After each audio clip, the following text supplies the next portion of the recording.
we're talking to Damon Honeycutt. The question was, how did you start in Saber martial arts? And I got the recording message. Apparently, it didn't. How did you get started in Saber martial arts or Saber fighting in general as a martial art? And Damon Honeycutt, formerly of New York Jedi, now with Terra Prime Light Armory, is giving his background. Damon, you were a couple sentences in. If you wouldn't mind starting again, that would be awesome, sir. Cool. And I can sound more refined this time. Yes. So I just moved to New York in 2004, and I had a kung fu school there, Temple of the Monkey. Mm-hmm. And so I was teaching kung fu. And then my student Zach Roberts, who is now a professional stuntman, he got me in this film shoot, and that's where I met Flynn. And Flynn was just starting NY Jedi at the time. Okay. And he said, like, well, maybe you should come down and help some sword play. And then so that's how I got into it. And then choreography and form-based work. And then that's when I created the Shicho form way back then that we put out. And I stole. Cool. That was the purpose for it. Yeah. I was gonna say, I think that's kind of the purpose back then, right? It is free. Yeah, exactly. I put it out there really for you know, to be what it is. You know, I had no and so that's how I got, and I just continued with it, and then I left to New York when I started working as a professional dancer, and then I kind of retired from the lightsaber community. And then Ben Judkins, who is a martial scholar and martial artist himself, got in touch with me, and then introduced me again to Darth Anonymous or Chad, which we knew each other from just a couple posts. We didn't really ever communicate all that much, but then once we started communicating, we realized how much intertwined our martial arts systems were, and then led us to where we are now. So that's my story in brief. That's good. And now you are, I would say, you are pretty much synonymous with anybody who does like a kata-based shicho or choreography-based shicho. A lot of people kind of know your take on that, and it's very, very, as far as I can tell, and as far as I care, it's very, very true to kind of what you read in lore about the way that the form was based. So there's a reason people steal it from you. Yeah. So thank you. And we move over to Darth Anonymous. How are you, sir? Pretty good, pretty good. Same question, I assume? The question is, how did you start? In saber fighting specifically, but you know, dabble your martial arts background into that as well. Yeah, so I'm from a Chinese tradition, which includes in it a style Chinese fencing that goes way back that the Ma family invented, called Duanbing. Okay. And I have a friend who was into SMA, and we were always looking for ways that we could play with each other. And this or the fancy plastic, nylon, sparring weapons and all this stuff. So we were like, you know, modifying shit and all that stuff. We couldn't quite find it. And in fact, we're kind of going chronologically here because I was watching a video called Jedi Junkies, and I saw a piece, there's a segment in there on New York Jedi with Damon and Flynn and all that. And I finally got my first sabers, and we looked at them. These are perfect for what we want to do. And at that time, their Jedi and stuff and saber guild stuff. Most of the stuff out there was choreography and all that. So we started bringing, you know, armored fighting and all that kind of thing, and then we created our system based on training systems for combat to take somebody from knowing nothing to being very good. And yeah, just from there, posting a few videos online for a camp that I was doing, and then that started getting a huge response. I reached out to Flynn, New York. We met up. Everything. That's really what kind of started it, and then we just kept rolling, gathering people as we go. Now we are dealing with French and board with lots of high luminaries and stuff like that. So we come along with it. Oh yeah, and the other thing about it was me and Damon do kind of share a teacher, so we both learned. Oh, okay. Or form from a man named Duke. That's my gemso you see out there. We talk about gemso. I really like your Gemso with the two-handed Gian, correct? That's kind of the basis for that. Is that correct? Yeah. You guys, TPLA is again synonymous kind of with like the YouTube saber fighting phenomenon, if you will. You guys were one of the first on YouTube to really put your stuff out there. So all respect is due to you guys for that. Thank you. Absolutely. So are we ready? Alan, right? Correct? Is that pronounced correctly? Yeah. Alan? Okay, so this is Alan Block from the Saber Legion and lots of different Saber stuff, correct? That's right. In fact, I could talk about the Golden Gate Knights. So that's what I started back. Okay. Yeah, who I did with Nova Star, Matthew Peruto. I remember the old Nova Star the DVDs. NCS system. I remember those. Yep. Yeah, I was in the TV launch setting. So yeah, we started the Golden Gate Knights in San Francisco. Okay. Because at the time, he was seen as a sort of a supplement to some of his fencing students. And I approached him and I said, you know, this could be a great thing for adults too. Yeah. And just really focus on the lightsaber and the choreography. And so we did, and it blew up like gangbusters. We ended up getting a lot of journalists coming to our place because it's San Francisco, which is a bit of a media hub. We got an AP. We performed in a lot of different places, and we eventually got flown out. So this is my Flynn story, guys. We got flown out. 2013, we got flown out to New York to appear on the morning show, and then on Anderson Cooper. Okay. And first we met up with Flynn and had a great time. A few years later, actually, he moved to California, and he ended up being a roommate of mine, and he ended up helping out also with the Golden Gate Knights. Okay.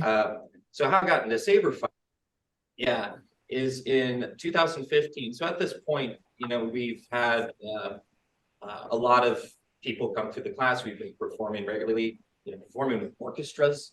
It's been so much fun.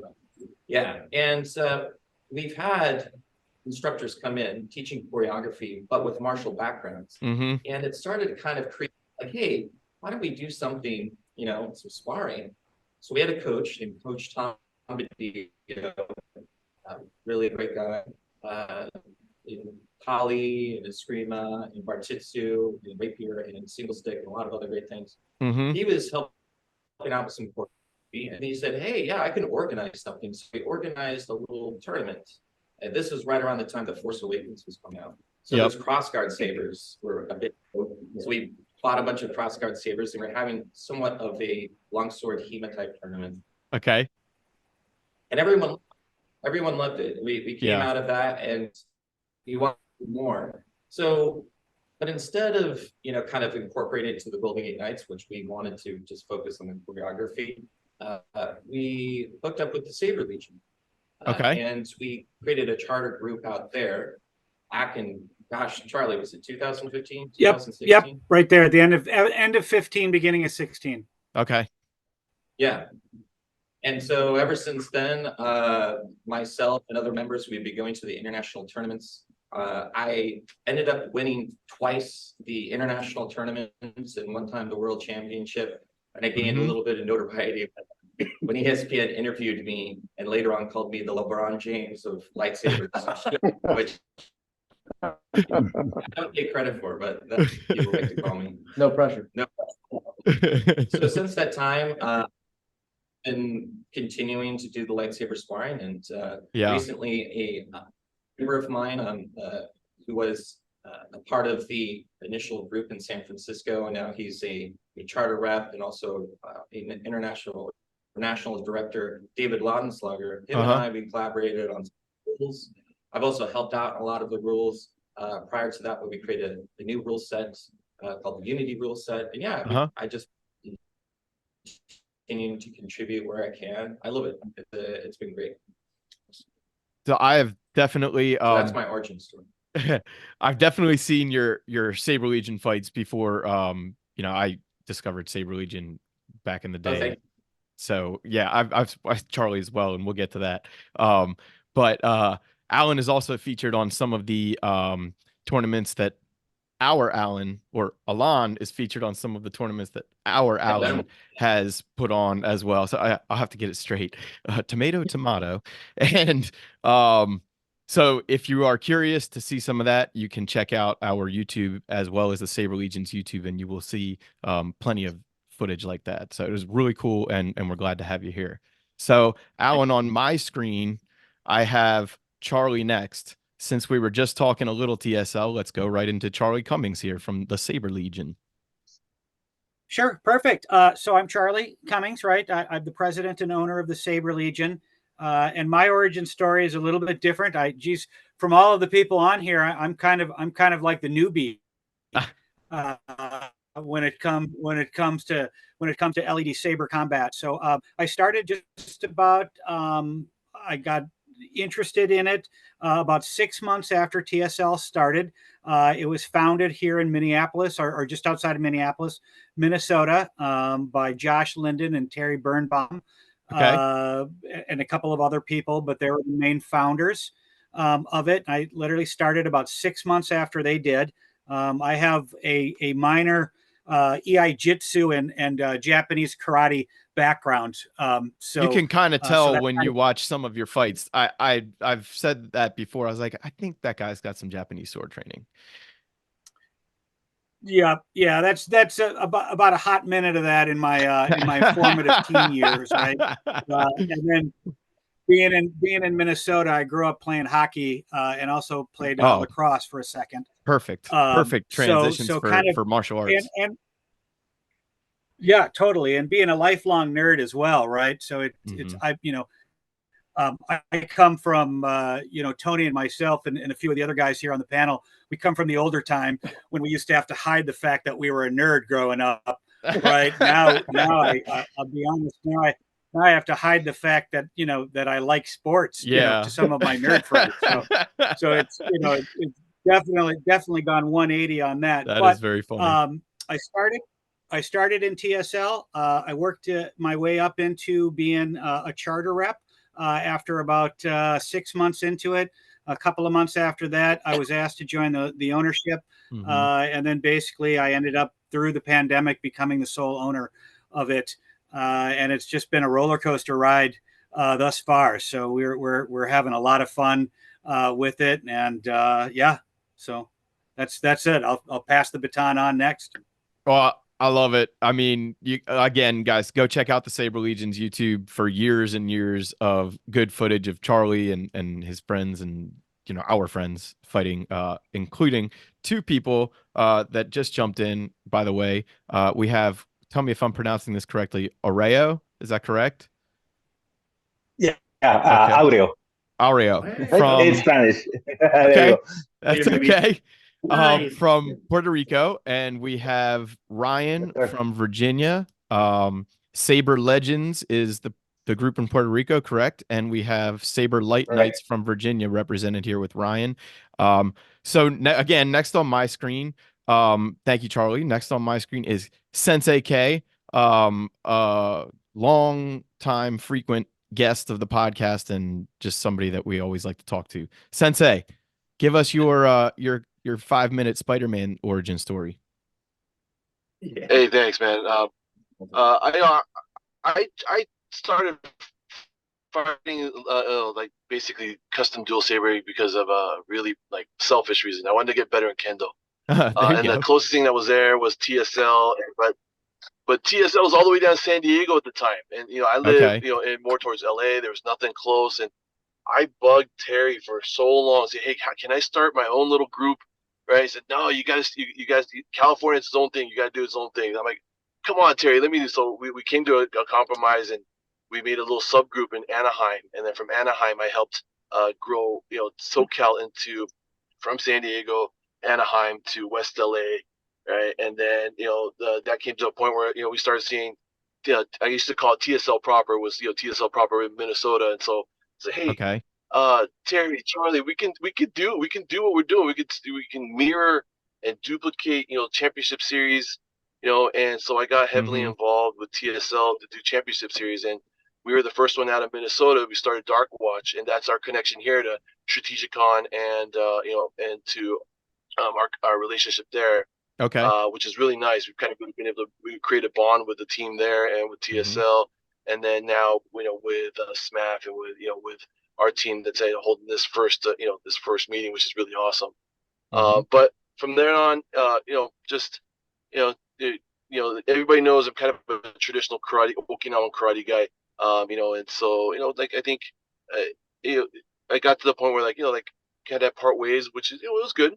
Kept my friends and everything, and I like keeping in touch with everybody. And now it was SMAF, kind of, and thank you very much for allowing me to be a part of the cast and everything. And it's really nice to be able to chat and see familiar faces, like Tony Negron I see over there, Ryan McKenna, right? Of course Charlie, longtime friend, Alan Block, longtime friend.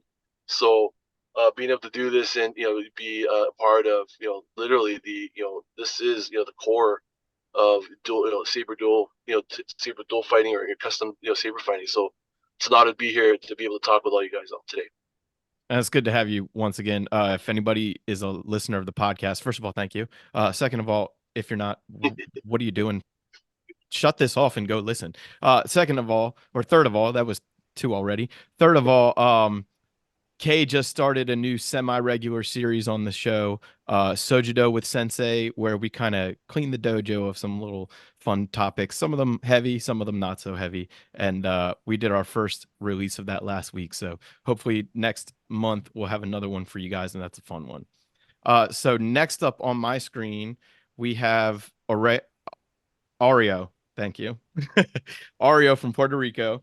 And we've never met before, so mucho gusto. And tell us a little bit about yourself and Saber Legends. How did you guys get started?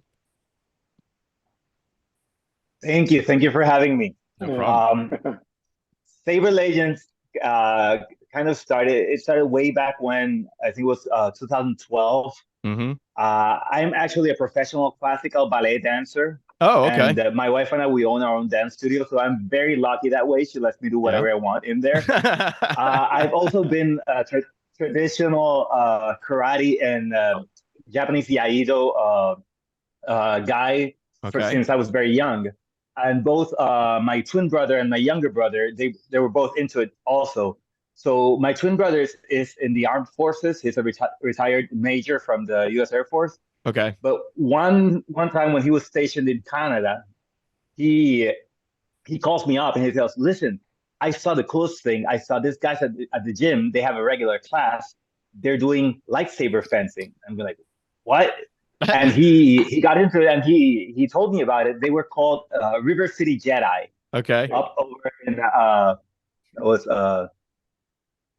somewhere in Canada. I remember it was. That sounds vaguely familiar. Winnipeg. Yeah. Winnipeg. And they based their stuff of TPLA, so they were basically students of the TPLA curriculum. Everybody goes back to TPLA at some point. So back in Puerto Rico, I wanted to start a Iaido class in my studio for the time, but it was pretty much my younger brother and me, because my twin brother was with the armed forces. It was very hard to get people interested in traditional Japanese sword. So I told my younger brother, listen, there's nobody in Puerto Rico. We actually researched if there was anybody doing LED lightsaber fencing in Puerto Rico, so we could join that group and just be students in there. Nobody was doing it. It didn't exist in Puerto Rico. So I told him, listen, I have the space, I have the studio. Let's start a class. What's the worst that could happen? That the other, traditional martial artists are gonna, scoff at us? They already do. We don't care. I'm the ballet dancer who does karate. Let's go for it. Oh, so we started it kind of like a hook to get people into, Japanese sword. But then when you do things, especially if you're a dancer, you either go big or go home. So we were not just going to do like a little, disguised Iaido class with glow sticks. So we started researching on the actual curriculums and the stuff that was out there for lightsaber fencing. And that's when we did a deep dive into TPLA. We actually, become students of CHAD and started learning the curriculum. But then we started bringing in other stuff from our traditional martial arts background into it. And we actually wrote like I think it's like 95 pages now, like a student manual trying to, keep the Star Wars lore and going into the 7 forms of lightsaber fencing together with, the 4 pillars that Master Inanna has created, but then injecting our own stuff from, Japanese Yaido into it and trying to kind of like find the common grounds between what the fantasy and the reality, the storytelling device of the seven forms of lightsaber could become or could be represented in real world martial arts. So we kind of like brought people in from Kendo. I didn't do Kendo up until this point. I actually started Kendo because of lightsaber. I did Yaido, I did Yaijutsu, and I did Kenjutsu. And in Puerto Rico, there was this attitude from old time karate teachers where they saw Kendo kind of like sport. It wasn't a real martial art. So I had sadly inherited that from some of my teachers. So I didn't want to have anything to do with Kendo before I started doing lightsaber. Then in the lightsaber group, we started inviting different teachers from sword arts in Puerto Rico. And I actually connected with people that did Kendo in Puerto Rico. And suddenly I get to see what real Kendo is about and the practice and how it relates to everything else that I had done for 30 years in sword. And he was like, oh, well, now I can actually hit somebody in the head with, with all these techniques that have always been done on the air. This is, great. So I actually became a Kendo student, and I'm now one of the members of the board of directors of the Puerto Rican Kendo Federation. Oh, beautiful. Because of lightsabering. That is very cool. So, it's opened up a whole bunch of doors and stuff. I don't want to take too much of your time because I could be speaking here for a whole hour about lightsaber and how we got into it.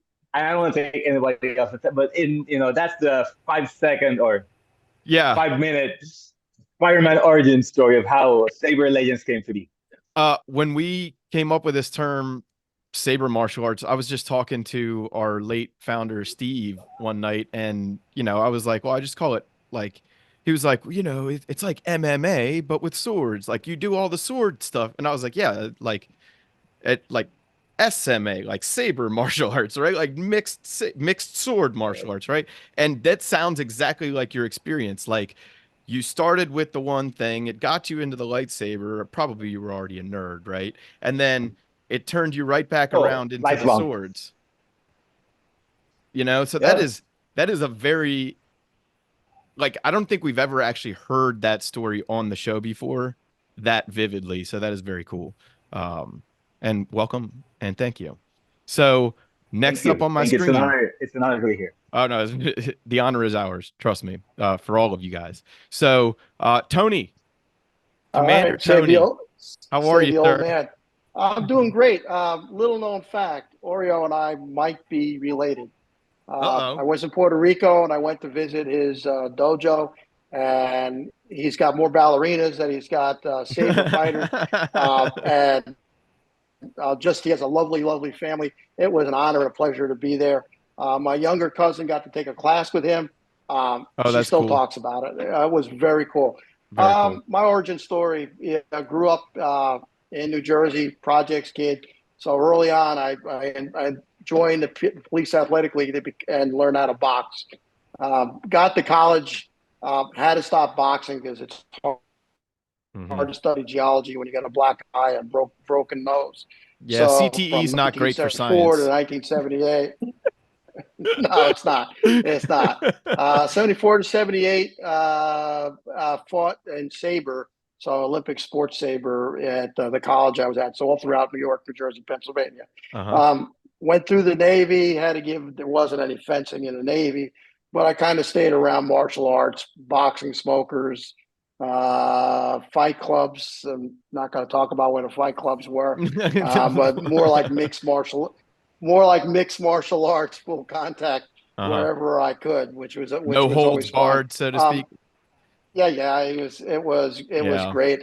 There's nothing like a 5th degree black belt kicking you down to the ground, kind of thing. But then when I retired from my second career, so I retired from the Navy, went off to teach high school in junior ROTC, retired from that. And in 2018, I was looking for some way to keep on teaching teenagers.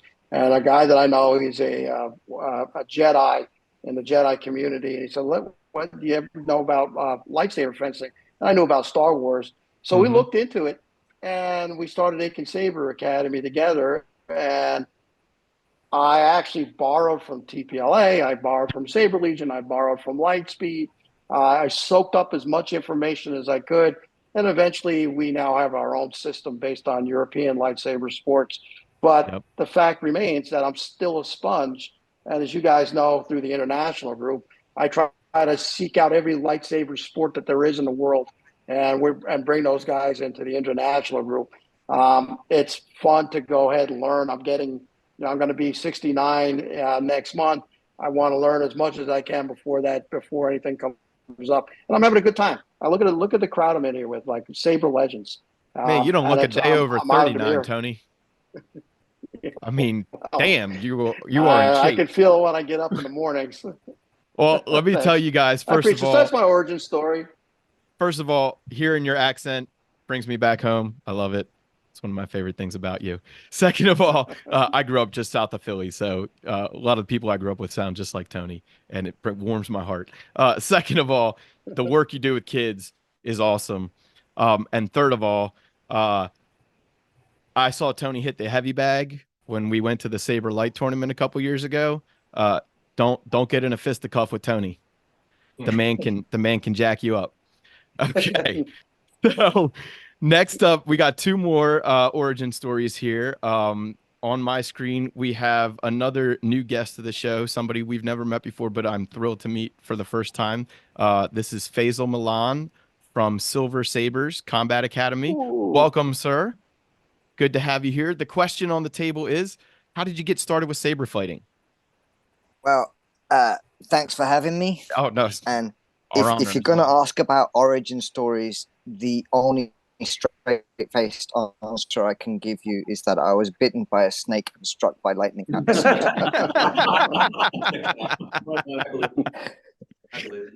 it still hurts. I don't know origin stories. I do love them. The stories, how did we end up here? I mean, let's face it, our lives are so crazy. No one would believe us if we made a film out of most of this stuff, right? How many of us have been doing martial arts since we were kids? Yeah.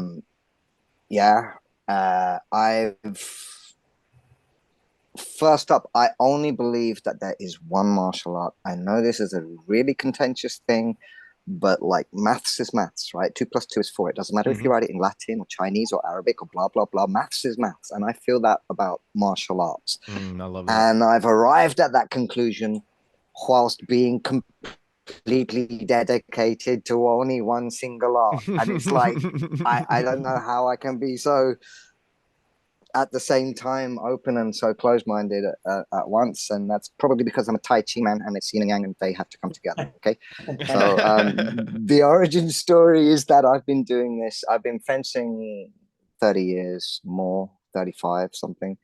I used to fence saber because I didn't know about épée. I enjoyed foil for a bit, but I found it really tedious. And then they went and made saber. Oh, sorry, Chad. They made saber a weapon with priority as well. And all of a sudden, my ADHD became incompatible with the sport. So I departed and moved into a world of Tai Chi. And I was instructed that I would never hold a sword again, or at least it would be 10 years. And this was really heartbreaking. But somehow I found a sufficient level of stupidity to allow me to remain in that space. And I was there for 10 years in. My teacher gave me a Jan and he said, it's time. And that was my return to the sword. And that was, cool. Oh God, I don't know how many years. That would have been around 2000 or something. I then went on to study. I realized that in order to get good, you have to be comfortable with flesh. So I became a massage therapist, and me and my brother, we opened a 5-star clinic. And we started to work with people who were seriously unwell and started to see that these old school traditional qigong and acupuncture were having a profound effect on people who only had the option of surgery or medication.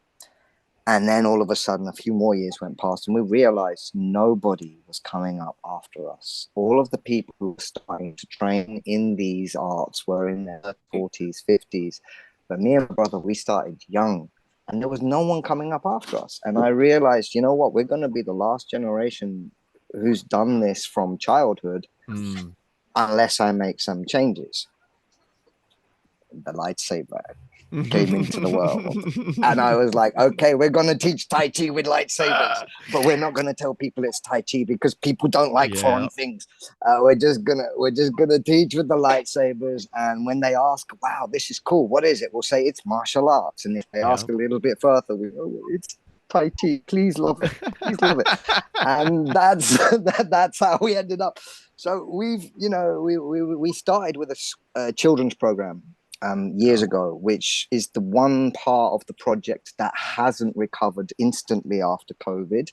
I agree with that. Still on my something front too. that we're struggling is to get the adult classes, they bounce back really quick, but the kids classes you need some kids to bring other kids in, but when they all grew up for like 4 years, right, and they're not kids anymore, you look at them, they got mustaches and they're taller than you and stuff, and, right, and this all happened during COVID, and so we're trying to get the schools programs going again, the kids program. Without the lightsaber, I don't know how to introduce a modern generation of children to work that is incredibly dry. Incredibly dry. You're going to ask someone to stand in a forest in 3 circles until the spring melts the snow, and they're going to ask you, can I download it?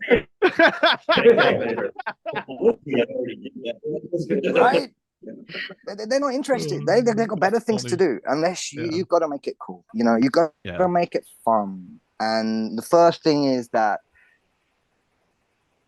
guys, you all got your scars. We know you go into unarmed and you do it professionally, you are going to have a certain number of ongoing injuries for the rest of your life every time you get in the ring. That's how it goes.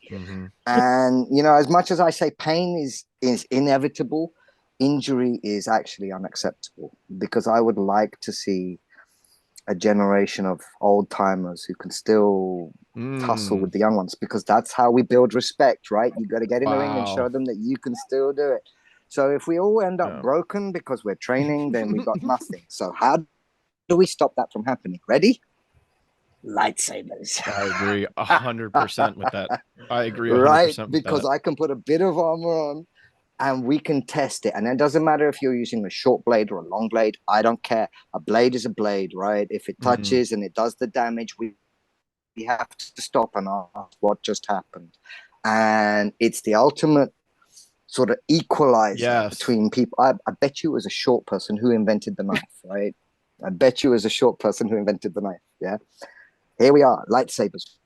We can do martial arts to the full extent that is required in order to understand the study. And we can do it with children to that full extent. What do I mean? I mean, they fight. I mean, they spar. They don't practice form and breathing. They have to take the form and the breathing into the arena, and they have to make it work. And this will teach them how to cross the road. This will teach them how to do exams. This will teach them how to deal with an interview for a job, because they're managing pressure with grace. That's how you get bitten by a snake and struck by lightning at the same time. Man, if you didn't have a good commercial for martial arts for parents since like 1992 with Ninja Turtles, like that was it right there. There's your commercial for why you should get your kids in martial arts. Man, that's it's phenomenal. You got to do it. You got to do it. Like, can we all agree that in the absence of physical engagement in the modern school playground, we're seeing a plethora of behavioral issues that are going unaddressed? Yeah, I would agree. Yeah, I see some nods all kids across need to fight. The room here. Kids need to fight, and it has to be supervised. It's got to be supervised, and there needs to be a method, right? And if they can just get it out of their system, guess what it doesn't do? It doesn't build up. It's like violence, right? Yeah. Peace on earth. And it needs to be expressed in a healthy way. Right. Charlie, that speaks to your hockey sensibilities, I'd guess. Yeah. Oh yeah. Oh yeah. You know, and kids, for a few years now, we've been trying to figure out how to get that engaged. Yeah. But you know, the biggest part of which kind of separates TSL, but allows us to be working with so many of you, right? So all of you can do what you guys do in your schools. TSL really is just a platform, right? We're a forum to be able to come and to take what you have. So really, it is that MMA, you know, that a SMA showcase of it, you know, of basically it's you know, all you've got to do is take, you know, a blade or a stick and substitute it with an expensive flashlight, and we're in essence the platform to be able to do it, right? So you can get all people, as long as you meet in essence our minimum, you know,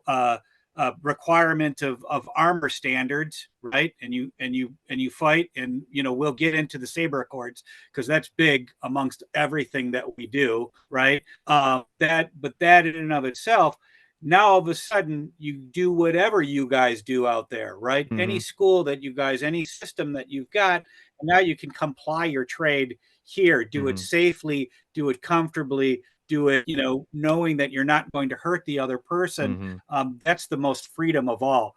The reason though that I bring it up, and the thing is from a litigious standpoint, we're still trying to figure out the kids, right? We're trying to unlock the under 18 part of it from us, because we're not necessarily a training center, right? We're more of a, you know, we obviously there is some training that goes on, but this isn't, you know, hey, bring your kids in here and we'll just throw them in the deep end, right? With it. So it is a bit of, you know, bringing what you have elsewhere into what we do. Yeah. So, well, Alan and I, we should get with you on the kid situation, because we may have some ideas that we can share on that, especially with Tony and his experience lately with all the kids he's been teaching.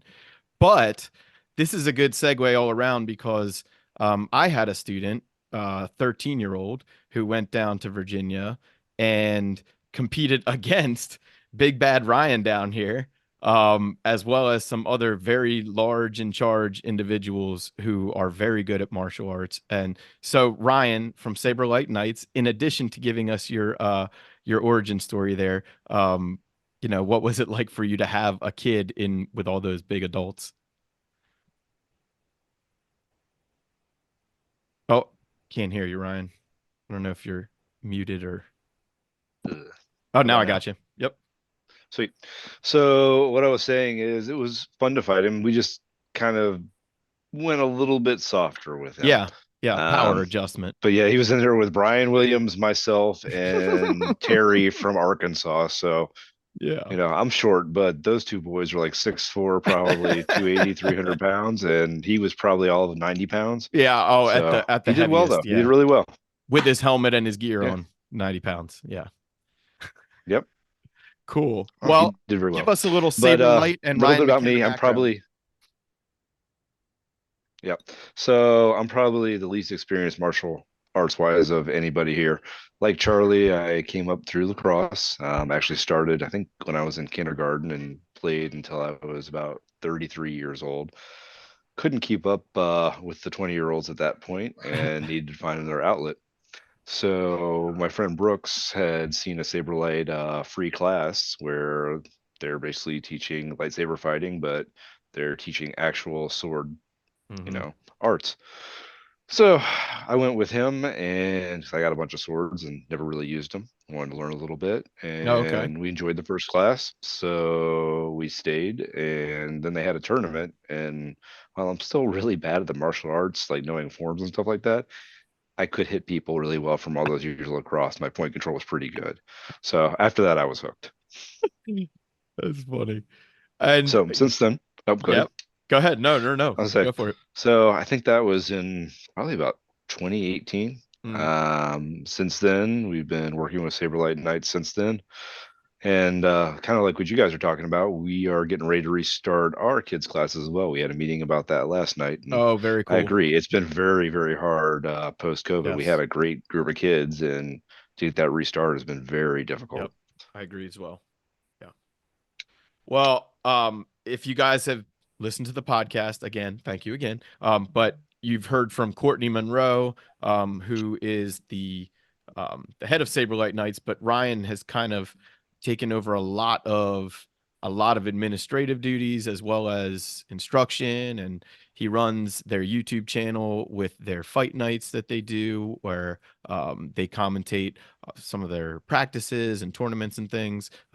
TSL's been on there as well. SMA stuff has been on there as well. So please check out the Saberlight YouTube, check out saberlightnights.com, as well as all these groups that we've already mentioned here. But you can see Ryan and some other. And many of the faces here have actually been on Fight Night. I was going to say, you'll see a lot of these people. Okay. And we have a new person on the call here. We have a good friend, Matthew Dominguez from San Diego Sabers. How are you, Mingy? What's up, buddy? Hey, it's been a while. Actually, could you hold a minute? I'm trying to technical difficulties myself, fixing something. No But problem. while I'm fixing that, it's been a wild ride post-COVID for us here as well. By the way, hi, nice to meet everyone who hasn't met me yet. I'm Matthew Dominguez from Diego Saber down in San Diego. We are sort of one of the original schools that came by with, I think we are the original school that sort of spearheaded SMAF and all of this, and just sort of grew this awesome community with across the East Coast and everyone around the area, Donna, TSL. Yeah, I just want to say real quick before I give a history of myself. My God, keeping young people in the sport has been very fascinating. And I think I'm the youngest person in this call at 27. So one of the things that sort of keeps this hobby going for everyone down here is community. And the fact that we sort of respect each other and look for improvement for not just ourselves, but just everyone around us, it's kept this group down here generation. We have people coming from backgrounds of all sorts of martial arts, ages between, I think our youngest member is like 15, like she's in middle of high school, all the way up. But the fact that it's me, especially being one of the teachers in the club, actively goes out to squashing any sort of ego, anyone who wants to be like the top dog. I nip that in the bud. I say, look, buddy, these are glow sticks, right? These are glow sticks, and we're not here to one up each other. This is a Star Wars hobby, but deep rooted, there's a martial conduct to it. And by sort of establishing that, we sort of not filter out, that's the wrong word, but we sort of start to cater this community aspect to it too. And a lot of the young people that come by, they come by thinking this is a cosplay group. We could just swing swords and be rough and tough. And then they hear me teach and they go, oh, no, we're fighting. Yeah. Oh, no, this is a real thing. Okay. And we have some people come in and say, I disagree with what you have to say. I go, that's great. Please, talk to me about that. Why do you disagree? I don't want to shoot you out of the club. And then we converse. And then you know what? They come back because they think, okay, hold on, there's a riff here. And I think was it Ryan that just expressed people need to sort of expel what they have, sort of like I think it was just Faisal. Yes, right. I'm sorry, I'm not by my computer right now, but just sort of like it's okay. Get out what they need to get out. Yeah.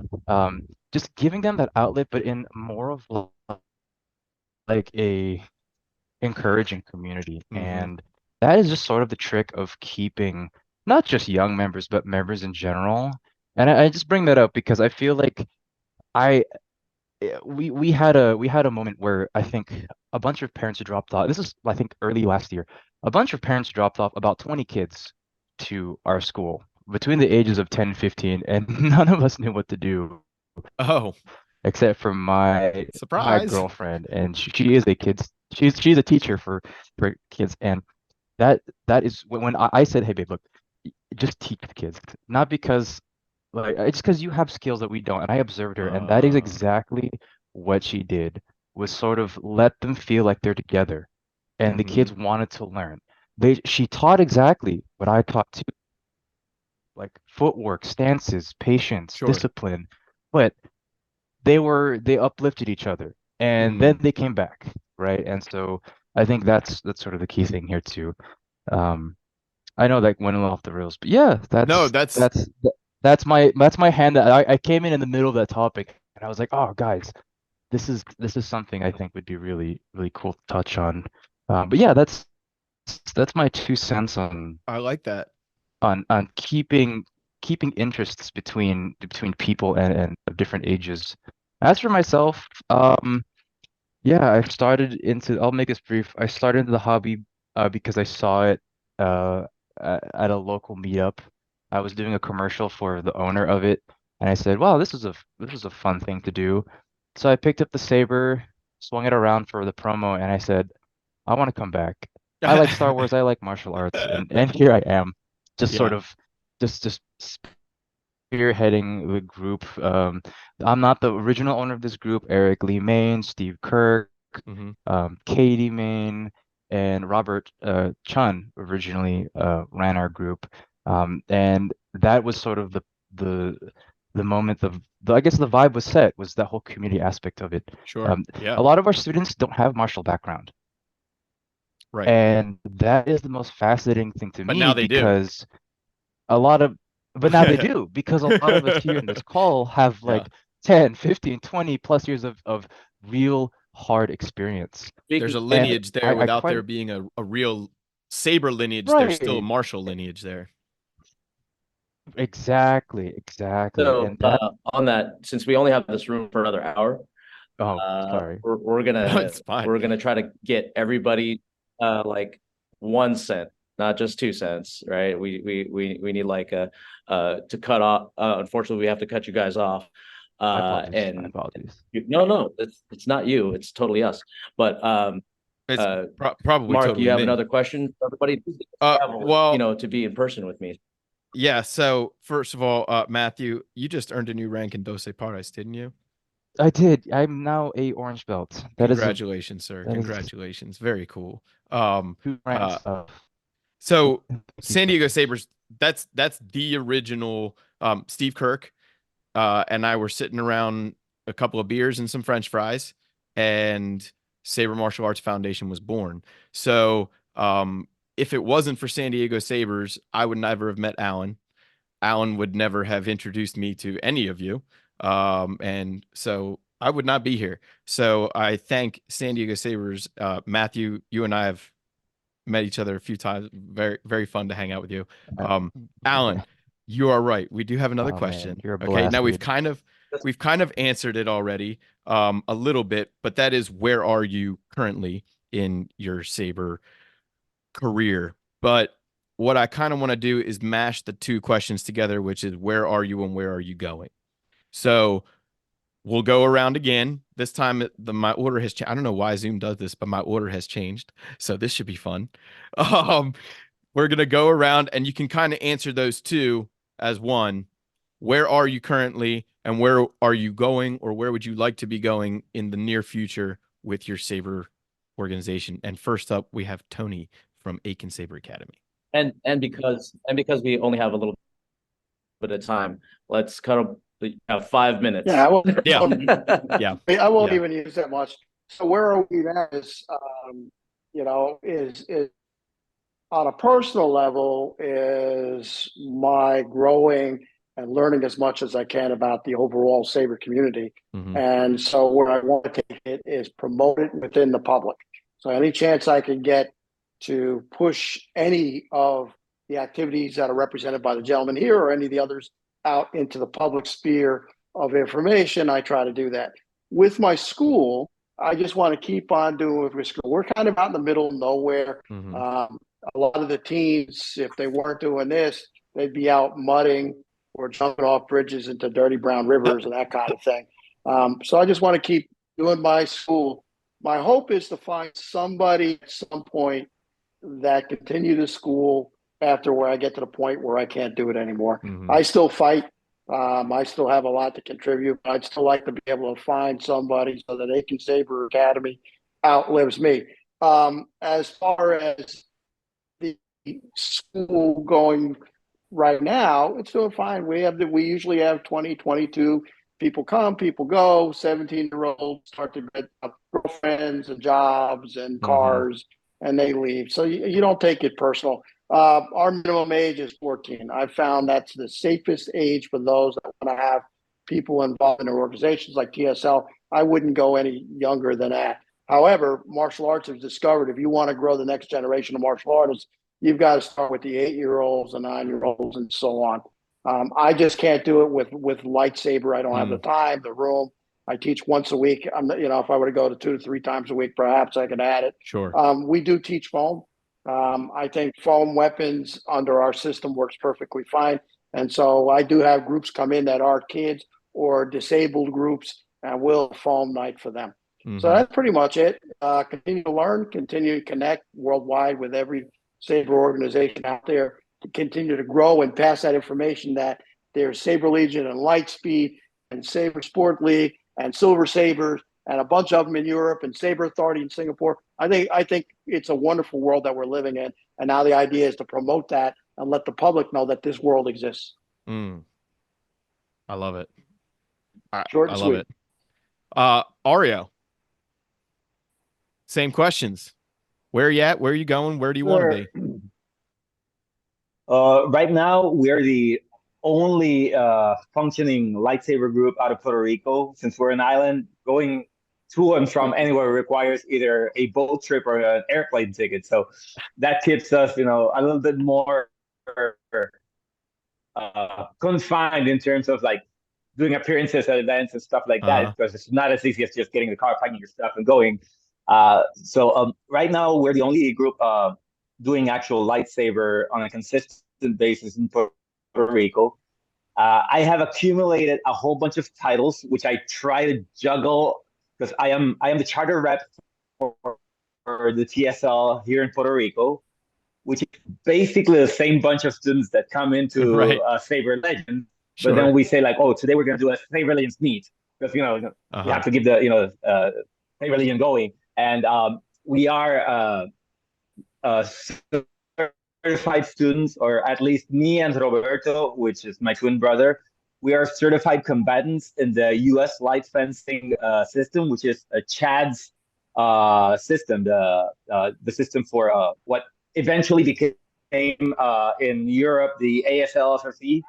Well, Chad is actively working with the U.S. Fencing Federation, and both Roberto and me are certified combatants for that system. And we actually participated in the last tournament that Chad was showcasing for U.S. light fencing. Okay. So we're doing pretty good. We have a pretty good crowd of students that regularly come in the Saber Legends class. It is a regular class out of my dance studio because, like I said before, I get to do whatever I want in the dance studio. So that's a big help. Where would I like to be? We actually have a program where we're starting to develop the next tier of instructors for light fencing in Puerto Rico. And actually, we have created written documentation about this, which is freely available for anybody who's interested. If you go into the website for Saber Legends Puerto Rico, we have both our instruction manuals, our instructors manuals, and our Saber Kids manuals, which are basically rewrites of the same information, but just some cater to people who want to teach this stuff, some cater to people who just want the information for it, and some catered for students under 12 years of age. I think I'm the oddball here because we do cater to kids under 12. My youngest student is 6 years old, and I do put a lightsaber in the hands of a 6 years. Yeah, I did as well. I do this because my youngest was 6 as well. Yeah. And my actual kid is 4.5. It works as long as Oh, cool. So the dynamics of it. You end up 20 times more tired than the kids at the end of the class, Yeah, but that's right. it works. I teach ballet. I teach ballet students since they're off campus. So 2.5 years old. We have classes for those. I just don't put lightsabers for those. But since we have the experience of dealing with really really young kids, we can bring that into the Saber Legends group. So I take them from 6 years old over. I sometimes separate the group for what I call Saber Kids, and then anybody who's under 12 goes into a separate room with me, while my younger brother, which helps me run, he's one of the leaders of Saber Lanes in Puerto Rico. Okay. He keeps all the adults, and I take the kids apart. But for the most part, we have everybody in together, and they train together, and it's really cool because one of my young kids, he's 9 now, and he's partially deaf. He actually wears like a headset to be able to hear, but he communicates in sign language. So he taught all of us sign language in order to be able to communicate with him. Very cool. Whenever a younger kid comes into the class than him, he'll actually take it up on himself to bring that kid up to the side and start teaching them like the stances and stuff like that. Okay. And that to me is amazing. It's like, you're creating the future leaders through, this curriculum that this young kid already knows, and he knows enough to go like, oh, there's a new kid. He's going to be my responsibility, and he starts teaching them.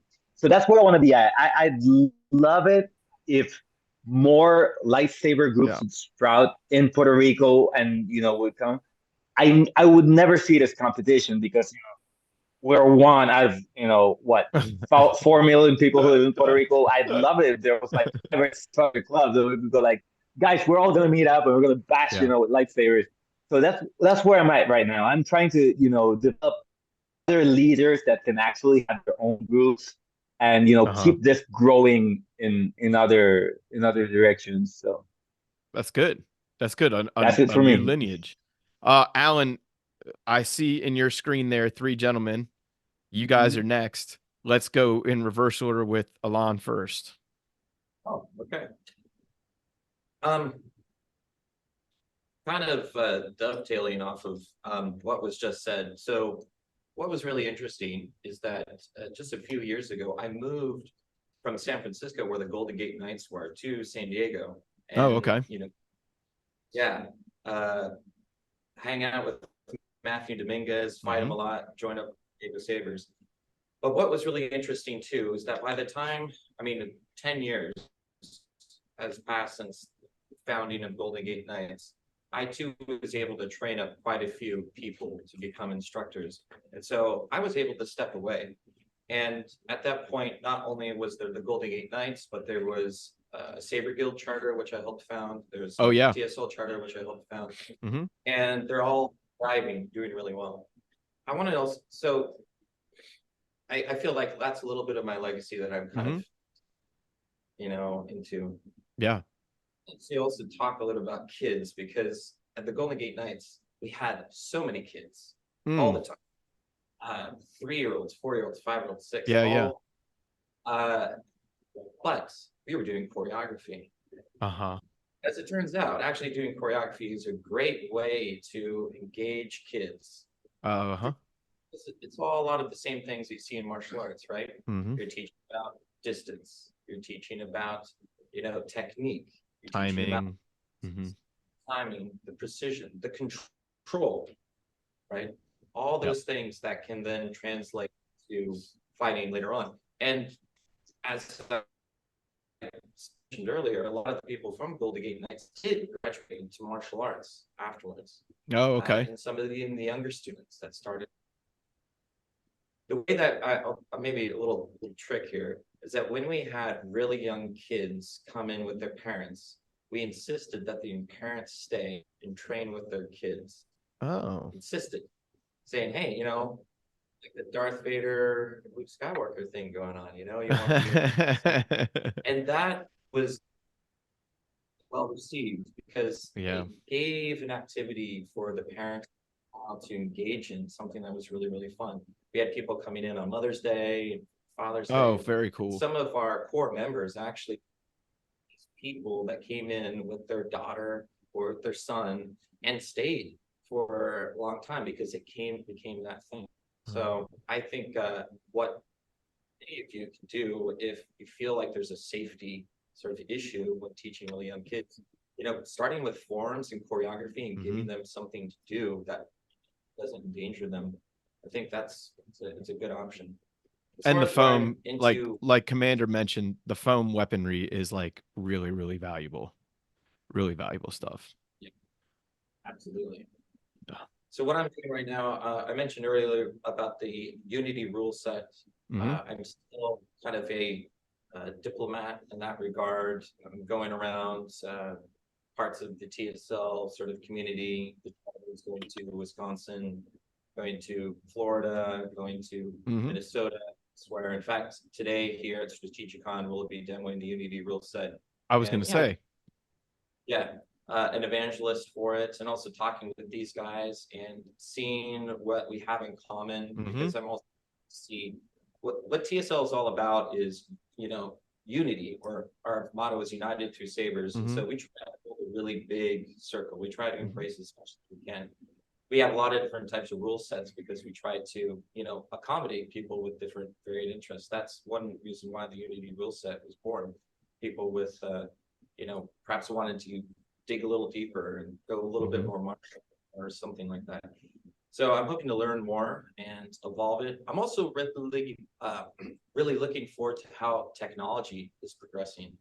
I'm seeing a lot of murmurs about interesting body armor and new technology that's going into the lightsabers as a better means to, count scores and tally hits and those sorts of things. So that's another thing I'm being around with, and also as a software engineer, amateur, hobbyist with electronics, I'm dabbling myself. So that's where I'm at. Yeah, that's cool. That's very cool, actually. I don't think we've heard anybody talk about that. Darthnonymous, Sifu, tell us about yours. Well, before I begin, I'll echo what Alon was saying about kids, because in my school at home in Michigan, the kids far outnumber the adults. Very difficult to get adults to stick with you or something like that. But the kids, so most of it's there. The rule set that we do allows for drastic differences in skill, size, and age and experience. So I remember I had a student who was 11 years old, and he could school all the adults, no problem. That has to do a little bit with the rule set or whatever, but so I have the opposite kind of experience where I can get a lot of kids in and what he's saying with choreography or drills or forms or anything like that, which would segue into what it kind of here too. And I know Damon will echo this too, is like we were both based on a kind of idea. We wanted to give good, strong fundamentals to people.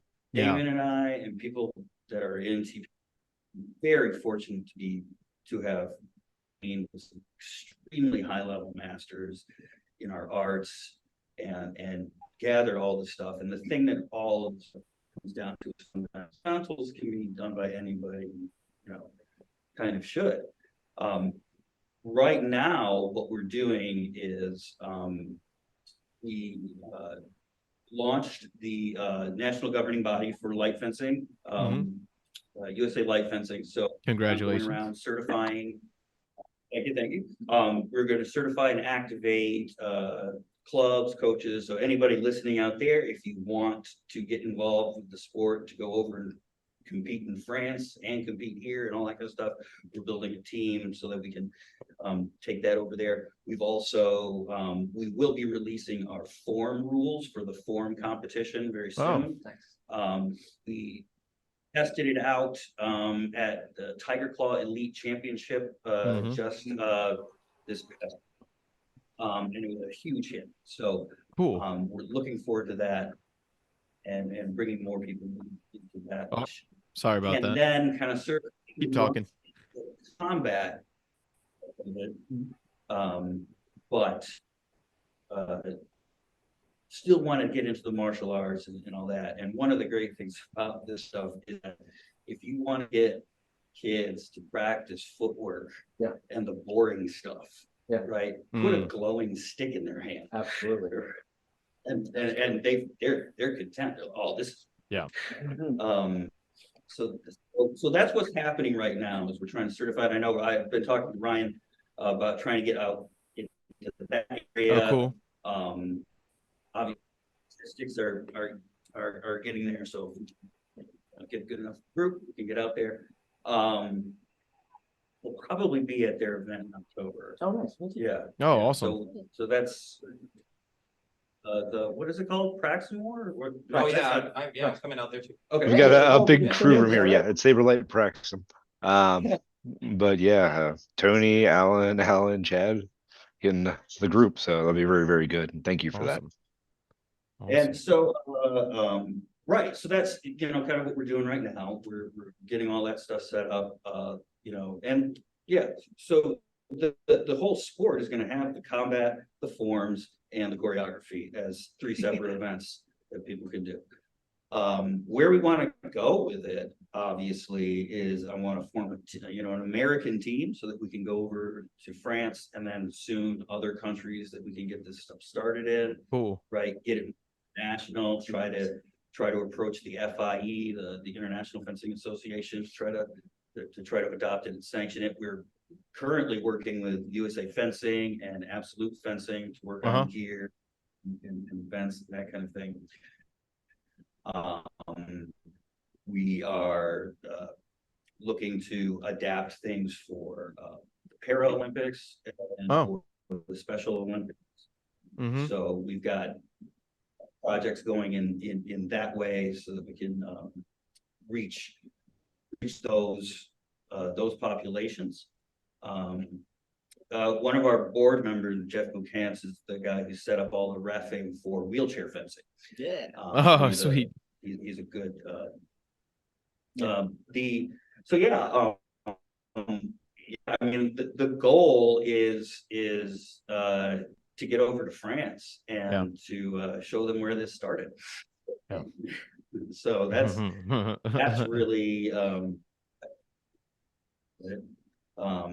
And we brought Gene in too. Oh right, yeah, we brought Gene Ching in from if people read Kung Fu Tai Chi magazine. Was the publisher of that.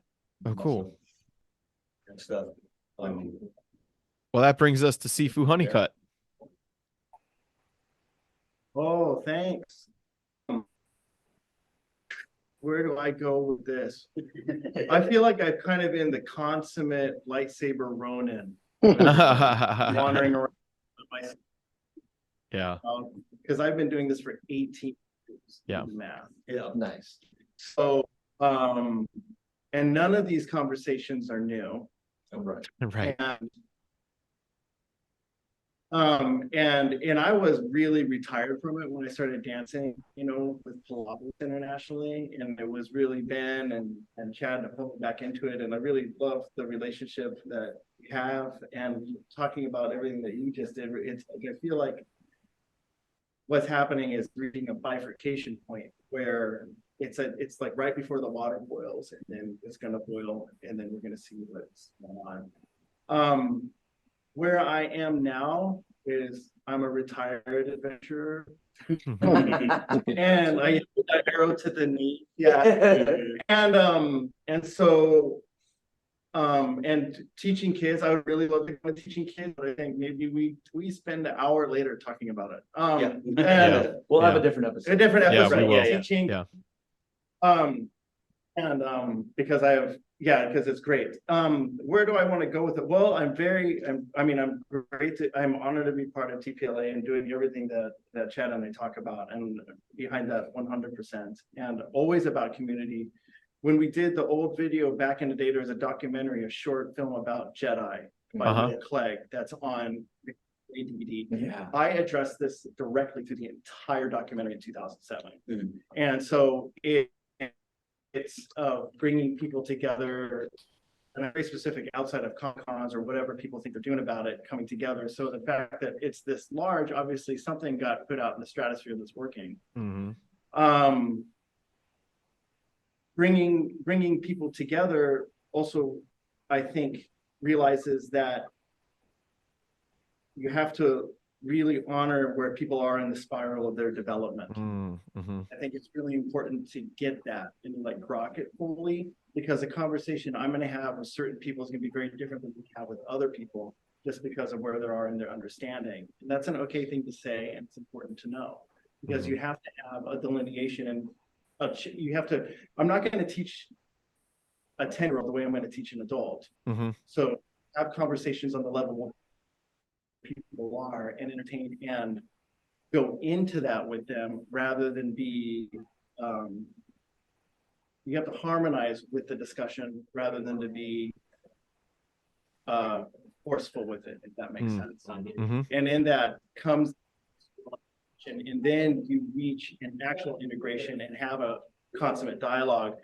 And it comes back to really what I think about a lot, which is a lot of people, when I'm in conversations with this, I find a lot of discussions go about talking about technique, making our stuff about technique, our art about technique, rather than engaging the art with your technique, which is a very when you engage it with your technique, rule sets are cool, but it's really how are you going to show up with your own personal integrity for what you know, because choices around what to choose for. And so what I see myself being, one, being a strong supporter of what Chad's doing and being there. And now we have a shared martial arts lineage, and now, I can't wait to talk about. And also just having that experience, and also being one, like a kind of, what is it that one guy said, like, I'm like I'm the lightsaber lobbyist, because I'm like, I'm a good lightsaber lobbyist, and a good diplomat and a good moderator to help those things. And I see my position being very much like that, and encourage, and always just trying to teach and mentor and be available, really just up, right? I think amazing. Alan and I both resonate with that last sentiment, just being available and being like ready to teach at a moment's notice. And teach is like really just a synonym for learn, isn't it? It's really just that's in a nutshell, I mean, yeah, there's a lot. Well, thank you. We do want to get these guys all on another episode eventually. Probably everybody on the screen, if you haven't already had an episode with you, you're gonna have a message coming your way. Right. Looking forward to it. So let's see on my screen next. Let's go with Mr. Dominguez, Knight Matthew. Where's San Diego Sabers and yourself at? Where are you going? So right now where we're at is we've been kind of quiet on social media for a number of reasons, but this year and sort of last year, we wanted to focus on the local area. San Diego is huge, and there's a lot of small and big groups. Like we have TSL here, the Saber Guilds down here, 501st, local cons. Right. A lot of us have just been showing up, just attending cons, attending other people's meetings, and making friends. As simple as that. We're not aiming to pull members, to give members. Well, maybe some of us have stayed in other groups, but it's just to make a community down here and a network between all of us, and that's sort of where we are as a group. We don't really get past maybe 15 around this time of year of attendees per night. Still that's pretty good. That's still pretty good. We're all friends, and we just want to like continue learning from not just each other, and we don't want to create. I say this every night, but I want to mitigate an echo chamber of opinions, because we're a small-ish group, and I've really encouraged people to just go out and learn something from anywhere else. Like yourself with the Doce Pare school. I was just about to bring that up. That I took a page from Doce Pare's origins, from the original masters, because when they started, they were just a bunch of dudes trying to survive, and they said, "Hey, we need to go out and we need to learn the ground, the other schools, not to steal their technology, but just to think, right? What is out there besides us?" And that is exactly how Doce Pare started. And I'm following suit in that too. A lot of our students have taken HEMA, right? A lot of students have taken sport fencing. Some did. We have a Tai Chi club. You know, people are going out now, and I love that because they come back with new perspectives, and we want to hear that. So that's where we're at right now. We also have a hard focus on fundamentals. Um, me teaching along with other knights in the club is we just want to make sure that everybody is uh I don't want to say up to snuff. That sounds very for lack of better terms, but I just want to make sure that The best they people can are be. the best they could be, right? Like I really want to promote a really respectable sense of quality between everybody. Sure. And regardless of what that means to each other, it's just I just want everyone to sort of push hard and make sure that what they're learning and what they're dishing out when we spar is something that they're really working towards. Like they want to get a better self. They want to improve their footwork, right? If they're losing to another member, why are they losing to another member? So we spar heavily, we pressure test, and we ask these questions, and we really focus on everyone's development, no matter where they're at. But it starts with that fundamentals, right? No funny gimmick. Just you know, you trip on yourself a lot. Let's fix that. But that's where we're at right now. I think as the youngest person on the call, that's actually a very mature perspective. Like a very mature perspective. So I really enjoyed that. And you have any immediate plans for the future, or is it kind of more of the same and keep progressing that?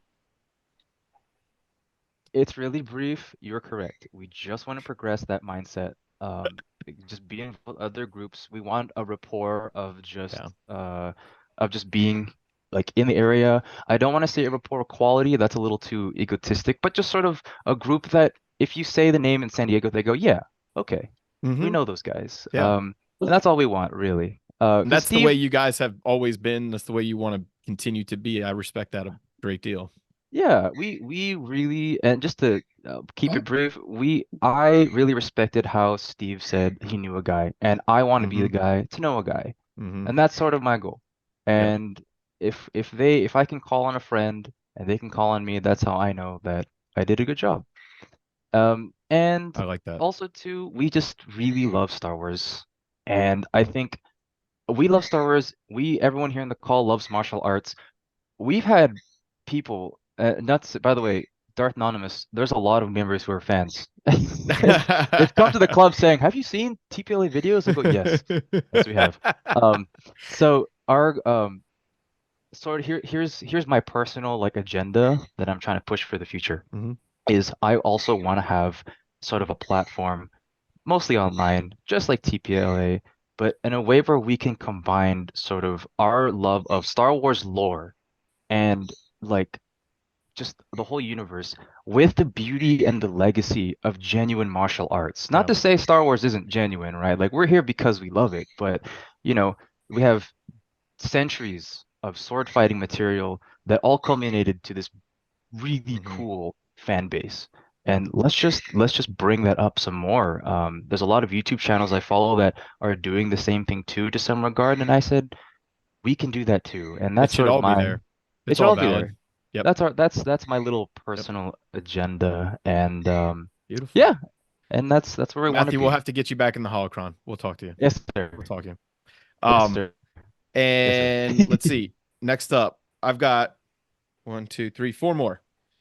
We should have plenty of time for that. So let's go with Charlie next. Charlie, Saber Legion. Where are you at? Where are you going? Where's Charlie going? Sure. So basically, the biggest thing right now is continue our growth, right? So the growth has been pretty amazing almost since the inception of TSL, right? So right now we have about an event every month, with the exception of August and December. So we don't. Wow. And that's almost by design at this point right now. And so a lot of the different areas, again, we're a platform, right? So many different schools can come in. Most of the people on here have all been part of TSL before or still are right now, right? And so the other piece of doing what we're doing is also making sure that we're accessible to everybody, right? I think what we're seeing is we're seeing a lot of refinement for rules and for qualifications for moving on, which is absolutely necessity, which is a necessity for growing the sport, especially if you're looking at it at an Olympic type of level. But at the same time, you still need those organizations. So TSL is there for one to basically be that sort of beginning level, or that sort of just real acceptance. Just if you've got nothing, you can just walk in off of the street. Dip your toe into the sport. Exactly. Start here. And so part of that is again, making sure that we are extremely welcoming to everybody. Again, United Through Sabers isn't just a tagline for us. It really is everything. At the same time, growing our infrastructure, right? So making sure our levels of directors or counselors are up to speed, right? Our line judging is big. Our training quality programs judging, that we have for that. Absolutely, it's the biggest issue. And we're always changing, right? I mean, right now we're looking at eliminating hands altogether as targets, just because it's getting too difficult to tell the difference between the back of the hand and the fingers on it, right? And so we're just kind of looking at it. We're always kind of exploring and looking. Another one that has been mentioned that we are also looking at is kind of developing a different ability level rule set. So I don't want to necessarily say, like a wheelchair type of level, but all different ability levels. Because, and it's been said a couple of times, when you're fighting with a with a mythical weapon, right? That's basically made out of pure energy. You don't need to have edge alignment. You don't need to have speed to do it. You're not cleaving somebody from end to end, right? You're basically all you need to do is touch the person. So it really is an equalizer for a lot of the different skill sets, skill levels, and even just different body types on that. So that's one for us. And I think the other piece is eventually, right? So where we want to be is also we want to, be able to have that platform for kids to be able, because we do understand that is, we all understand that's the lifeblood of everything we do, right? If you start building that energy or that enthusiasm at a younger age, you can basically that's how Star Wars is still relevant, right? That's why we're watching movies that they're still building shows off of, right, for 45 years, because you're building in for those kids and you're building in that new lifeblood. So that's really where I see us working from a Saber Legion standpoint, as also the Saber community. I see all of us on this call working a lot closer together. Of the mindset that what is good for one is good for all. Right? So we all do better when we all do better. So I very much like the collaboration effort that's happening over the last couple of years within this. I like the fact that there doesn't seem to be an ego attached to anybody's organizations, right? We all realize that we're in this to have fun, and we're really doing the betterment of the entire community. So that's really something that I'm very excited about, and I'm very much looking to tap into more as we go forward. That was very well said. Very, very well said. I love it. Let's jump over to Ryan. Ryan, same question. So you're gonna hear some noises. So I've got my little 5-year-old running around. It's raining like crazy here. I'm surprised you guys haven't said anything. I apologize. But no, basically with myself, I've been trying to travel as much as I can. I also would love to go over to Paris, or if they ever have one or something like that, that would be better, because my wife loves Scotland. But so with Saber Light Nights, we're branching out. We have Vince and Christy starting a new chapter in Virginia Beach. One of our members, Michael Sprague, and his buddy Anthony Robinson broke off and formed Freedom Fighters, which is about an hour to our west. And then Chico is starting up his personal training program now. So all in all, it's looking pretty good in Virginia. Cool. Of course, we're planning the Saber Light Praxium that Chad mentioned earlier. That'll be a bunch of classes. That will be 3 tournaments. Tony's going to be hosting a foam tournament in that one as well. Getting pretty excited about that. And then I'm also in training to be a national director for TSL. So cool. Got a lot going on right now. Yeah, full plate. Real quick, I just wanted to say we've also been stepping out with Saber Rally Nights and trying different systems, which is why I want to learn Chad's system. But a bunch of us went over and did some light speed tournaments and really enjoyed that. And what I find is with the different rule sets, each rule set focuses on a different thing. So like with light speed, it's mostly distance and precision.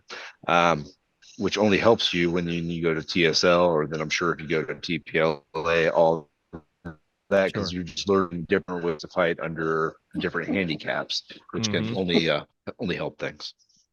I like that. Ryan, I think you're one of those people that like you're kind of made for martial arts in a way, because like you're, first of all, you're very artistic. People might not realize that about you just based on your like hearing your voice on this show and whatever, but like you're a very artistic person.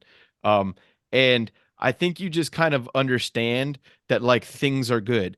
Information is good, right? Like when this martial arts information comes at you, you're just like, okay, I'll take it. I'll take it. Same thing with Matthew. That's something I've noticed about Matthew as well. So I think that's a really cool thing. Okay, so I have Sensei and I have Faisal. So let's go with Sensei first, and we'll leave Faisal with the last word here. Thank you. So most of you guys know, I'm actually connected. I'm actually connected to STS, and of course with SMAF. And I still keep in touch with my brothers at TSL. So I'm one of those guys that like I've been working as mainly as source of just a source of knowledge, and just as a connector, right? And so try to point people in the right direction and make sure, hey, we got good group here, we got a good group there. But recently I had my first bout with mortality, and it kind of makes you think, right? And like, so, I've been kind of pulling back a lot. So that's kind of where I'm at right now is, if you guys didn't know, I'm a heavy player in California for JK Bojukai, which is it's a pretty big Okinawan karate group in Japan, and so I do a lot of work with JKF. I do a lot of work with connections with the JKA studio here. So I'm in the karate guy in Southern California because of my training and whatnot. Kendo is secondary, so really pulling back a lot, or I should say, I've been taking off a lot of stuff because of just my current situation, my health. But where I want to go is I want to kind of refocus. I want to relearn. I want to heal. I want to basically go, and then I need that to happen, because if I'm no good, I'm no good to any of my students. I'm no good to anybody that I'm working with. And so that's kind of where I'm going. But I want to stay open. That's why I want to thank, Fo, you, Sifu, Alan, kind of allowing me to have a voice still, and, still be able to, kind of share what I got, and then SDS, with Matthew, and, our good friends over there, they're just really good. And of course, my TSL brothers, right? I mean, they're always open to communication and talking. So, just kind of staying put. I mean, I've been quiet for the last few months, due to what's been going on, but it's a good time. It's a good thing we're able to kind of, like I said, relearn, refocus, heal, and get back into the game. And then, where I like to go, I mean, I use this quote a lot. This is there's many paths up the mountain, but this one's mine, right? And so, I hope to encounter my path, on the way to the top. So, it's really nice to be able to see this community growing. It's nice to be able to, see how we grow, and what we can do to share. So, like, to mirror what Charlie's saying, that collaboration, to use different platforms to be able to showcase some of the backgrounds that we have, and what's good for one is good for all. I mean, I'm a really good believer of that. Even though I have a really kind of a strict traditional Japanese background, you kind of have to sell yourself for certain things, but being able to share means that it's. I mean, that's I think that's the sign. Oh my gosh. Well, I don't know what just happened. I think the storm just pooped on me. But Sensei, I heard just about everything. I guess everybody else heard. Yep. Man, I was out and in like a flash, I guess. Well, if you guys want to kind of witness Sensei's near future, you just keep listening to Smafcast and he will be on there very regularly. Especially I just feel like I've said this before. I've never even met Kay in person, and I just feel like we grew up in the same dojo. So you'll hear from him many times. And with that, let's jump over to Mr. Faisal and where are you? Where are you going? And so forth. It's been a long year, right? I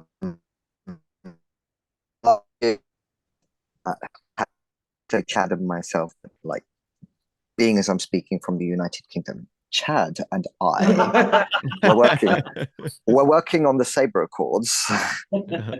And I mean, it was a desperate thing at the time. I needed a groundwork to establish safety protocols so that we could develop what we were doing. But, you know, amazing things happened afterwards. I mean, it's been really quiet, but it's been quiet because everybody has had out the USA light fencing thing a couple of months ago, and I am so proud. I'm so proud of what you guys are doing out there. It's absolutely. I'm jealous. I'm not gonna lie. I mean, it's real cold in the UK, right?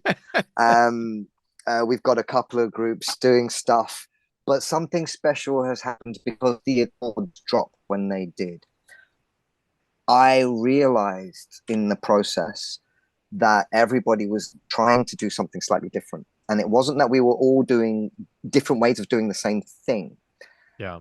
So the first really nice thing is that I have expanded what we do over here so that our team is actually ready to go and participate in events that we haven't organized and fight under rule sets that we haven't organized ourselves internally. So I would love for people to bring their game to the Isles, but it's a long way. And I think it might be that we have to go the other way first and come out and see you guys or something. I don't know yet. That's on the cards. That's happened because the Accords are in place and autonomy is one of our virtues. So everybody goes and does whatever they want and they can share it with anyone they like. And that has opened the doors. So we have created a completely new rule set based off the old rule set, obviously. But we went to Paris a couple of years ago. We weren't particularly pleased with the standard of refereeing. We weren't particularly pleased about the consistency on brutality calls in particular. I think that's something that we do all as a community need to sit down and share data. How do you call a hit that is clearly illegal? Right. Why did you call it as illegal? Can you show us what your thinking is? That is something that it doesn't matter heavy grade, it doesn't matter full armor or half armor. We know that if a hit would have left someone with permanent injury, if they weren't wearing full armor, then someone should have called a cut on that hit, right? We need that. That has to happen. But that's going to happen when we all come together in a place and actually can hit each other and say, that was wrong, that was right. Yeah. Looking forward to that. You guys are all officially welcomed to London, right? I was just going to say, my dojo is always open to anybody. Please come. It's got to happen, guys. I'm happy to fight under ASL or TPLA rules. I'd love to hear more about the Unity rules. Our rules are very particular, and I'm really looking forward on the feedback we're going to get from you guys when we release the dummies video, because we're not focused on what the fighters experience. Our focus here is on creating something for the audience, like the Colosseum of Rome. And obviously this does mean you have to truncate the vocabulary that a martial artist can use, because some stuff, even though it's very effective, is so boring to watch or ugly to watch that nobody's going to watch it. And therefore, no sponsorship, no brand new evolution of research and design of kit or anything like that, because no money. So you have to have an audience. So this is what our focus has been on, and that's coming out in the next few weeks. That's cool. Something that I would like to share with the community at some point, not as an alternative to what you guys are doing, but as something different, because it doesn't do what the TPLA do. It doesn't do what the TSL do. If you want to know who the best fighter is, there has to be anything goes except, right? And we would go to the TSL events for that. If there's no, because we don't allow thrusts or any of that stuff. We're medium grade. We're only partially armored. If you want to really know who the best fighter is, you have to have a kind of unlimited environment without all of those restrictions. And people, I would also argue you need unarmed in there as well. But again, ugly, boring. Let's not go there. So new tournament, new rules coming out very soon. But the real thing that I'm really excited about right now is this time last year, we were approached by a university in Denmark, and they informed us that they had 40,000 students, and 2,500 of those 40,000 students owned a lightsaber. Nice. Right? Are we all on the same page? We are, aren't we? Yeah. Out of 40,000 students aged 18 to 25, 2,500 of them owned their own lightsaber. And they immediately said to us, we understand that you've been working with children and you have experience in this field. Yeah. Would you help us to put together a schools program for children taught by our university students? I said yes. And we went over there and we did 2 weekends and a couple of months online as well. So Denmark's Aalborg is a beautiful city with an amazing fjord, and they've been teaching a schools program for the last few months, and apparently it's been going very successfully. And I'm looking forward to the data. And the data is that these kids are in martial arts with lightsabers, and they are loving it. So as far as I'm concerned, we've won. That was the agenda. Now, you know, going further from that, we need to find instructors. We need we've got the program for instructors. What we need is a path to introduce this as a viable career to people who want a profession in physical activities. As one thing you can do alongside teaching soccer or football or tennis, you can also have a bag full of lightsabers, turn up at school and do an art school club. And this is completely viable. Obviously, it needs structure, it needs syllabus, it needs safety protocols, professionalism, and it's literally like I am reading verbatim, word for word, the Saber Accords out again. Without the Saber Accords, this couldn't have happened. I love you, thanks, because it wouldn't have happened without you. You held my hand through all of that, right? And so there we are. We've got those new tourney rules for the adults. We've got a new schools program for the kids. We got the Accords as an umbrella that allows us to coexist with each other without treading on each other's toes and sharing what we're doing, which is absolutely, I found, completely essential. What I'm really looking forward to in the future, apart from what's happening right now, is I think I want to see the refereeing. That's what I need from the community. I need consistent calls for the referees across the different types of engagement that we all represent, whether you're in Lightspeed or TSL or with us here in the Silver Sabers, or you're doing the ASL stuff, or we don't see very much of the Sports Saber League. They're still using an older version of rules from 2014, 2016, something like that. Right. But again, their referees as well need to all be calling things the same way. And we need to encourage people to make sure, I mean, if we're not going to spend, we've tried the slow motion cameras and they work beautifully. But the thing about slow motion cameras is they're slow. What we need are referees who know what they're doing, and they can go, that's it. That was this. Next round, let's go. Because that's what people want to watch. Nobody wants to see us in there scratching our heads, wondering what the hell just happened. Yes. Because we had many conversations about this. We've talked about that on the podcast as well. That's a very over aspect of all this is good officiation. Is absolutely essential for any. Absolutely. I think I honestly believe, you know, when we look around the world at how developed the different representations are, the only obstacle really to us taking this to a mass participation level at this point, we need more instructors and we need more referees. That's it. All the actual material we need is in place.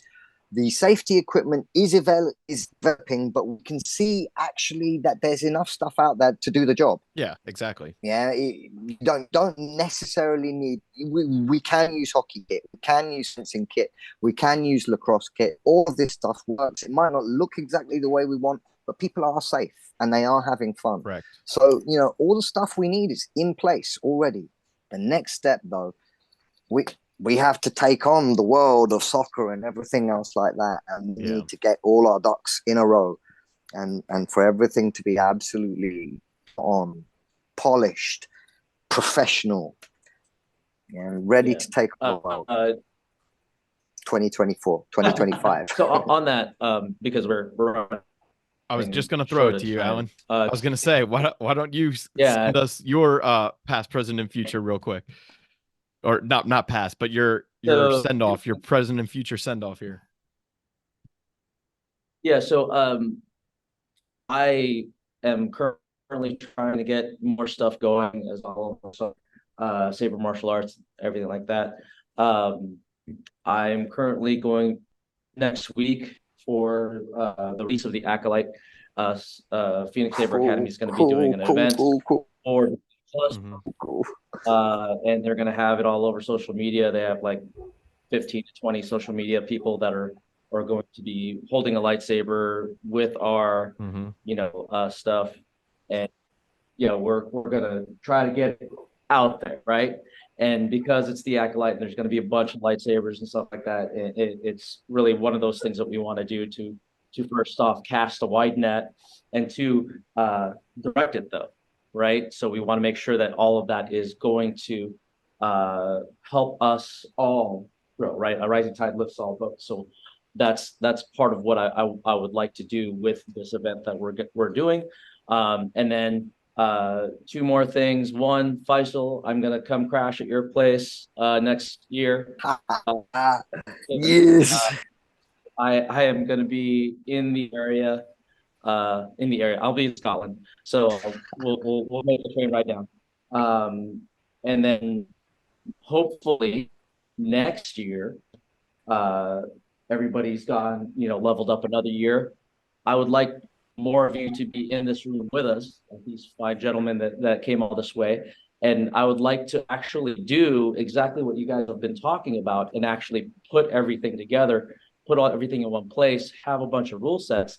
I was telling Chad this the other yesterday. I don't know, it's a blur. But it'd be really cool to have a tournament where each round is a different rule set, a different school, thing, and then everybody can play, and everybody can do their thing, and then you tabulate, wins and losses at the end according to the rule set, and then you have, congratulations, you've done 5 different rule sets throughout the day, and you've gotten, really good. You've won and lost. You've made a bunch of friends. You see the ups and downs of each thing that you may like or may not like.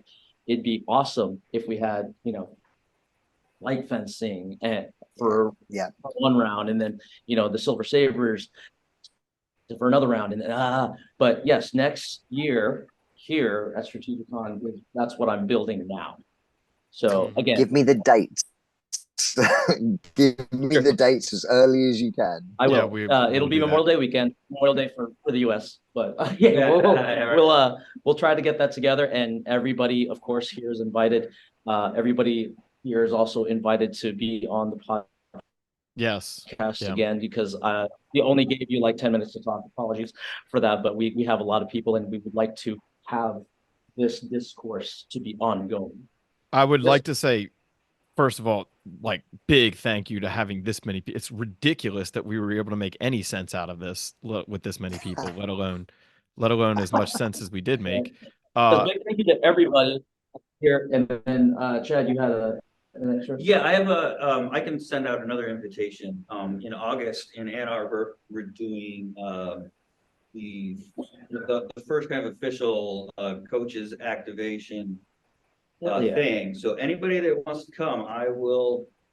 Yeah, I invite anybody on this on this call to attend. I'm if only you need about any three information, and a half hours from Ann Arbor. That's anything, not a bad drive at all. Level 1 judges, which is the first referee, and coaches / club. Heck yeah. People who can start their own stuff, and then their students will all automatically register combatants. Yeah. Then we can start building. Yeah, and then we'll create teams. Yep. So that's 16th cool. through 18th of August. Ooh, Oh, cool. awesome. So a lot Very of cool. stuff coming in the future. Yes, actually, I was gonna. We've been asking a lot of questions, scholarly, all this kind of stuff, and well, I mean, what got me back into it was a man named Doug Junkins, and he's an incredible martial scholar who's written a lot on aspects of lightsaber as a hyper-real martial art. He has great terms, he has great questions. He's an academic, so he looks at things incredibly impartial. And if you can find his blog is what, Kung Fu Tea? Right, yeah. And he has a lot of great history in there, and especially about the lightsaber and relationship to martial arts. Of course, I love that blog, TPL, Fighting Words. We're all putting this stuff out there, but I think sometimes has been so busy doing other scholarly stuff, I always want to include that in there for people who are doing this, because he's this incredible writer, and he makes things very clear, and he asks questions that provide. Ben, if you're listening, hit us up. Yeah, he's on our board, so. Hold on. Anything you want to invite? Yeah, well, I'd like to talk to Five Block more about the Unity rule set, because I think you're spot on. And one of the reasons why I developed the Unity rule set is because we wanted to have more audience sort of engagement and entertainment. I did get that impression. I did get that impression is because what I see of the Orthodox TSL stuff, it's a very driven, there's, it's got one objective, and that is victory. And, as a martial artist, there's a lot you can observe in that, but as a casual kind of, audience member, if you don't know what you're looking at, it's just a mess. And there has to be some way for us. I mean, what we were talking about the layers of introduction so that people can enter and engage to whatever level they want. Now, it might be that someone who's a consummate martial artist just wants to show off. So they're going to move away from a more hardcore sort of approach and just go and have some fun for a couple of weeks doing some, theatrical stuff. And similarly, there are people who wouldn't, how many students have you got who are not martial artists? They're nuts. They sit in the corner, read comics and eat paste. And it's like, what are we going to do with them? We're going to teach them to fight back. That's what we're going to do with them. And you get them up to a certain point, and the thing they're going to say is like, well, where do I go from here? It's like, well, I would suggest you get the rest of the kit and buy yourself a piece of steel. But like, if that's not where you want to go, there are people who train with heavy grade blades, right? There are people who train with heavy grade blades in full armor, and that is a different experience. And then they might say, well, I want to do unarmed as part of my sword play. And I will say, right, we have to find a room, and we're going to, you have to provide all of these layers for everyone. And I think these kinds of meetings, 20 years ago, we didn't even have the internet, guys. Yeah. Right? Here we are. And we're all doing different things, and yet somehow we're all together. And that's, give me those dates. Let me know. I would like to open 25th next May 24th. 24th, 25th of May next year. Yeah, next year. Yeah, for next year's Strategicon. So you're in LA, is that correct right now? Yeah. Okay. We'll get to the information. Next week, there's going to be some event going on in Wisconsin. Nice. Then soon after that, there's going to be the next Las Vegas, international tournament as well. And then there's going to be the Praxium soon after that. So yeah, a lot of events are coming up that'll be participating. And And I mean, I'm sorry to cut everybody off, but we have 60 seconds before I was going to say, and these gentlemen have yeah. So can we end with a big thank you and much gratitude to everybody here, yep. Everybody there, and please don't hesitate. You guys all know how to get a hold of me, and by proxy, Mark. And he will probably talk your ear off and text you and try to get you on the podcast again separately. Yeah, it's the thing I do. We'll do this again. Hopefully next year, it'll be a little bit less chaotic because we've proven we can do it. So the first step is proving you can do it. Yeah. And hopefully do it better. Hopefully. All right. Well, thank you guys for coming. I'm gonna, my pleasure. Thank you. I can't tell you enough how much this means to myself and our organization. If there's anything else, please let us know separately. For now, I think we're out of time for our podcast anyway. So, well, thank you, Mark. Anything? Love you guys. All right. Bring your own Saber. You're welcome. Yeah, thanks everybody. Yeah, thank you. This party's over. Boom. Take care. Love it.